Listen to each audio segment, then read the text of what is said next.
అనగనగా ఒక ఊరిలో సాకేత్ మరియు శరత్ అనే ఇద్దరు ప్రాణ స్నేహితులు ఉండేవారు.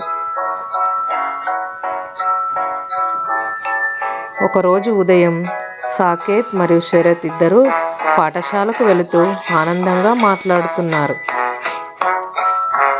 శరత్, నేడు పాఠశాల త్వరగా ముగించుదాం, సాయంత్రం క్రికెట్ ఆడుదాం. అయితే కుదిరింది, కానీ ఈసారి నేను నీకంటే ఎక్కువ సిక్సర్లు కొడతా చూడు. ఇద్దరు నవ్వుతూ పాఠశాలకు వెళ్ళిపోతారు. ఆ రోజు సాయంత్రం మైదానంలో సాకేత్, శరత్ ఇతర పిల్లలతో కలిసి క్రికెట్ ఆడుతున్నారు.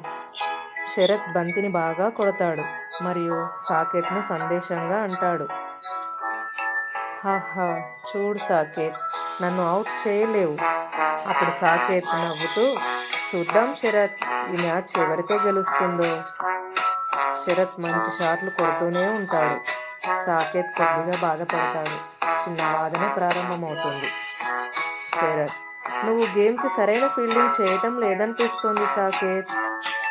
అందుకు సాకేత్ ఆగ్రహంగా, అది నా తప్పు కాదు, నువ్వే సరైన షాట్లు కొట్టడం లేదు.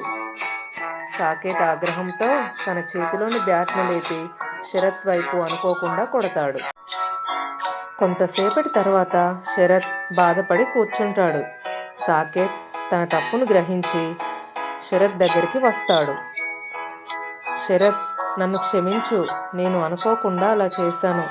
నీకు నష్టం చేస్తానని నా ఉద్దేశం కాదు. శరత్ ఆలోచనగా, సాకేత్, నువ్వు నన్ను బాధ పెట్టావు, కానీ నీ క్షమాపణ నిజాయితీతో ఉంది. మన స్నేహం ఎప్పటికీ మారదు.